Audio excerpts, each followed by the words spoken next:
1 million దాటింది కదా? Okay, బాగా రన్ చేస్తున్నారు ఛానల్ ని. ఛానల్ బాగా రన్ అవుతుంది కదా. 1 మిలియన్ దాటడం అంటే మీ ఇద్దరితోనే ఓన్లీ, మొత్తం మీ కంటెంటే ఉంది. అవును, అది చాలా గ్రేట్ అసలు, నిజంగా ఎంతో కష్టపడితే గానీ దాటట్లేదు. అవునండి కదా. ఎలా అనిపిస్తుంది మరి 1 మిలియన్ దాటింది? 1 మిలియన్ అంటే అభిమానులు బాగా సపోర్ట్ చేశారండి. దగ్గర దగ్గర 14 లక్షల మంది వచ్చారు నాకు. దాంట్లో కూడా ఇన్కమ్ స్టార్ట్ అయిందండి. బాగానే ఉందండి, బాగుంది. ఎంత వస్తుంది? 30,000, 40,000, 50,000. ఓకే, బాగా చేస్తే 1,00,000 అలా పడుతుంది. ఇది కాకుండా ఇంకేమైనా చేస్తున్నారా? రీల్స్ కాకుండా మీరు? రీల్స్ కాకుండా సినిమాలు చేస్తున్నాం. సినిమాలు చేస్తున్నారు. ఓకే, ఎన్ని చేశారు ఇప్పటికి? ఇప్పుడు మేము చేసిన సినిమాలు అయితే 5 రిలీజ్ అయినాయండి.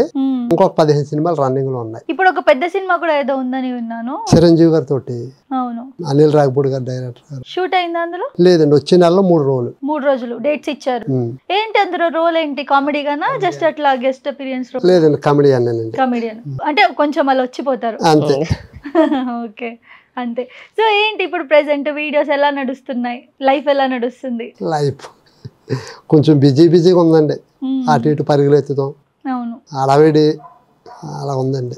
ఎందుకు కొంచెం డల్ అయిపోయారు? బయట అంతగా లేదు అనిపిస్తుంది. ఒకప్పుడు వీడియోస్ అవన్నీ బాగా వైరల్ అయ్యాయి కదా టిక్టాక్ తర్వాత. మరి ఏమైంది ఇప్పుడు ఈ మధ్య, ఎందుకు డల్ అయ్యారు? డల్ అంటేనండి, వీడియోస్ ఇంతకు ముందు బాగా ఎక్కువ చేసివ్వండి అండి. టీవీ షోలు, సినిమాలు అప్పుడు అంత లేవండి నాకు. ఈ టీవీ షోలకి సినిమాలకి పిలుతాం వల్ల ఈ రీల్స్ చేయలేకపోతున్నామండి. దానివల్ల ఇంతకుముందు రోజుకి 10, 9, 8 అలా పెట్టుకోండి. ఇప్పుడు ఒకటే పెడుతున్నాను. అంతే, కొంచెం డల్లా అనిపిస్తుంది. కాడి నుంచి కొంచెం వాటిని కూడా కొంచెం పెంచుతానండి. ఈ మధ్య బాగా ఈవెంట్స్ కి కూడా వెళ్తున్నారు, స్టేజ్ పర్ఫార్మెన్స్ చేస్తున్నామండి. బాగానే వస్తున్నాయండి. బాగానే వస్తున్నాయా? ఈవెంట్లు బాగానే వస్తాయండి. వాటికి ఎంత తీసుకుంటున్నారు? మేము 20 చెప్తామండి. అలా 15, 10 అయితే 20 ఇస్తారండి. డిమాండ్ చెయ్యం, ఎంత అయితే అంత. ఒక్క రోజు కూడా ఖాళీ ఉండకుండా రోజు ఏదో ఒకటి చేయాలి. ఏదో ఒకటి అండి. 2,000 కూడా వెళ్తాం. 2,000 కూడా ఇంటికాడ కూర్చుంటా 2,000 కూడా రావు కదండి. సో ఇంకోటి, ఈ మధ్య అంటే మీరు ఫేమస్ అని అందరికీ తెలిసిందే, కానీ మీ టాలెంట్ ఇప్పుడు మేము ఛానల్స్ ద్వారా మేము ఇంటర్వ్యూస్ చేసి అలా చేయాలంటే ఇంటర్వ్యూస్ కి కూడా ఫేమస్ డిమాండ్ చేస్తున్నారు అని అంటున్నారు. ఏమంటారు మరి? చేస్తున్నారా డిమాండ్? లేదా, చేయనండి. చేయరు, ఫేమస్ డిమాండ్ చేయట్లేదు. ఖర్చులు కానీ ఇమ్మంటాం అంతే. అంతే, అంతేకాని డిమాండ్ మటుకు చేయ. అలా సినిమాలకు కానీ, టీవీ షోలకు కానీ, ఈవెంట్లకు కానీ నేను వీటికి డిమాండ్ చేయనండి. అవకాశం వస్తే చాలు అనుకుంటా వెళ్ళి చేసుకుంటాం అంతే. టిక్టాక్ నుంచి జర్నీ స్టార్ట్ అయింది కదా, టిక్టాక్ పోయాక బాధ అనిపించిందా అసలు? అయ్యో, చాలా బాధపడ్డానండి. ఇప్పుడు దుర్గారావు దంపతులను గుర్తుపడతామంటే టిక్టాక్ లోనండి. అవును, దానివల్ల చాలా బాధ అనిపించింది. అంటే నా ఒక్కడికే టిక్టాక్ కలిసి వచ్చిందండి. ఆ కరోనా టైంలో ఉన్న వాళ్ళందరికీ చాలా నష్టం కదండి. అందరికీ తెలుసు ఎంత నష్టపోయారు అన్నది అందరికీ తెలుసండి. టిక్టాక్ లో వీడియోస్ చేస్తే డబ్బులు ఏమైనా వచ్చేవా? వచ్చే కదండి, తెలియదండి మాకు. ఫేమస్ అవ్వడానికి అంతే. ఫేమస్ అవ్వడం అని చేయలేదు, ఏదో సరదాగా ఆనందం కోసం చేసుకున్నాం. ఓకే, ఇక్కడ దాకా వచ్చామండి. ఓకే. సో నేను విన్నది ఏంటంటే, ఒకటి రీసెంట్ గా మీరు 1 మిలియన్ అయిన తర్వాత బ్యానర్లు అవి పెట్టి సెలబ్రేషన్స్ చేసుకుంటుంటే మీ ఊరు వాళ్ళు మిమ్మల్ని వ్యతిరేకించారు, అన్ని బ్యానర్స్ అన్ని చింపేసి మీ ముఖాన పడేశారు అని చెప్పి నేను ఒకటి విన్నాను, నిజమేనా? అంటే 1 మిలియన్ అయిన సందర్భంగా అభిమానులు 2 చోట్ల నుంచి వచ్చి 2 బ్యానర్లు పెట్టారండి. పెడితే బాగానే ఉన్నాయి. 3-4 నెలలు బాగానే ఉన్నాయండి. ఒక 2 నెలల నుంచి మేము హైదరాబాద్ వచ్చి శ్రీ విష్ణు గారితో, సప్తగిరి గారితో, ఇలాగా కొత్త వీరులతో సినిమాలు చేస్తున్నామండి. ఒక 2 నెలలు వెళ్ళలేదండి. అయితే ఒక 15-20 రోజుల క్రితం బ్యానర్లు కోసేసి మా ఇంట్లోనే పాడేశారు. అది నాకు బాధ అనిపించిందండి. అంటే కోసేస్తే గొడవలు, అంటే నేను బాధపడకపోదును, ఆ కోసేసిన మొక్కలు కూడా తెచ్చుకెళ్ళి మా ఇంట్లో పాడేశారు. అంటే కొంచెం గిట్టినోళ్ళు ఉంటారు. ఇప్పుడు ఒక మనిషి అందరికీ నచ్చరు కదండి. అలాగే ఏదో ఉంటారు కదండి శత్రువులు. వీడు ఎదిగేస్తున్నాడు. ఇంతకు ముందు పల్లెటూరు లక్ష్మీపురం అంటే తెలిసేది కాదు. వీడి వల్ల ఊరి పేరు చెప్పుకుంటున్నారు. వీడు అందరికీ ఇప్పుడు సపోజ్ సినిమా హీరోలు కూడా నన్ను గుర్తుపడతారండి. ఏ నక్లీస్ పోల్చుకాడు అంటారు. ఇటువంటి వాళ్ళకి కూడా వీడు తెలిసిపోయాడు అని చెప్పేసి కొంతమంది ఉంటారు కదండి. అంటే ఊర్లో వాళ్ళు మీకు సపోర్ట్ చేయట్లేదా?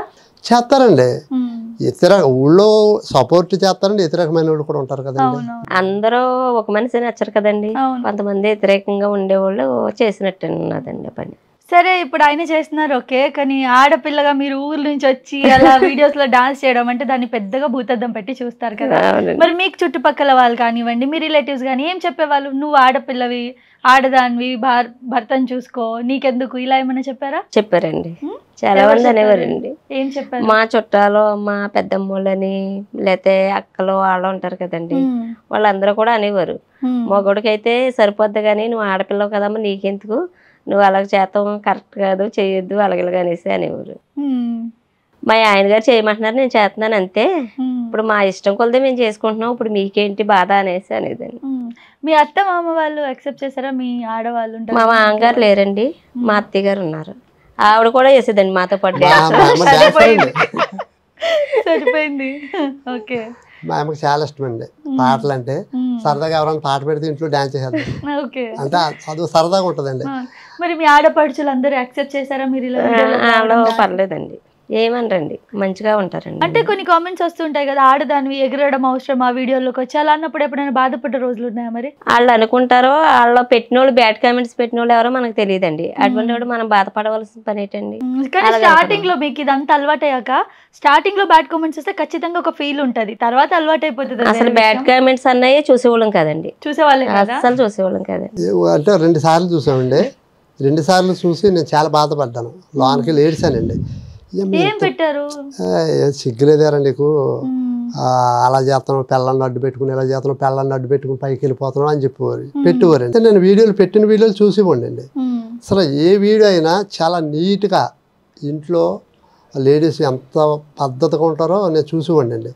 అటువంటి వాళ్ళందరినీ చూసి ఈ అమ్మాయిని కూడా అంత బాగా చూపించేవాడిని అండి. ఎక్కడ కూడా మళ్ళీ డ్యాన్స్ చేసినప్పుడు ఇంటి అడుగు కనపడదేమని ఫినిష్ పెట్టించి నేను అలా చేయించేవాడిని అండి. అటువంటి వీడియోలకు కూడా బ్యాడ్ కామెంట్లు పెట్టేవారు, దేంట్లో ఇంత అందంగా చూపిస్తున్నాను కదా, నేను ఎక్కడ వలగరగా లేదు కదా, ఎందుకు పెడుతున్నారని బాధపడేవాడిని. ఓకే. ఇంకోటి, నేను రీసెంట్ గా మీరు ఒకటి ఛానల్లో పెట్టుకున్నారు కదా, బీబీకి సంబంధించి, బిగ్ బాస్ కి సంబంధించి ఒక వీడియో చేశారు. నిజంగా చెప్తున్నా ఓపెన్ గా, అది చూస్తే నాకు మీ ఇద్దరికి చాలా యాటిట్యూడ్ ఉందనిపించింది. యాటిట్యూడ్ అంటే కాదండి, అంటే ఎవరైనా ఇప్పుడు నార్మల్ కామన్ పీపుల్ ఎవరైనా రావచ్చు బిగ్ బాస్ కి అని చెప్పి వాళ్ళు ఒక ప్రోమో రిలీజ్ చేశాక ఒక 40 లక్షల మంది పెట్టారంట వీడియోస్, మళ్ళీ తర్వాత ఒక చిన్న ప్రోమో వచ్చింది.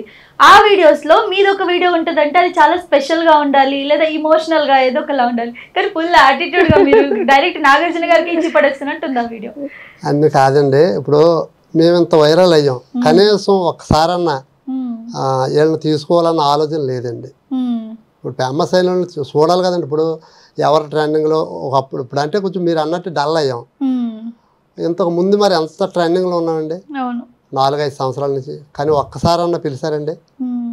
మరి ఈసారి కామన్ పీపుల్ కన్నారని చెప్పి అలా ట్రై చేశారు అయితే? చెప్పగలిగానండి. ఇప్పుడు ఒక టిక్ టాక్ లో ఏ బ్యాక్గ్రౌండ్ లేకుండా, ఏ సపోర్ట్ లేకుండా, ఏ రికమెండేషన్ లేకుండా మా ఓన్ టాలెంట్ తోటి వచ్చామండి, ఒకరితో చెప్పించుకుని రాలేదు. టిక్ టాక్ లోనే ఎంత చేసామంటే బిగ్ బాస్ లోకి వస్తే ఇంకెంత చేస్తామో చూడండి.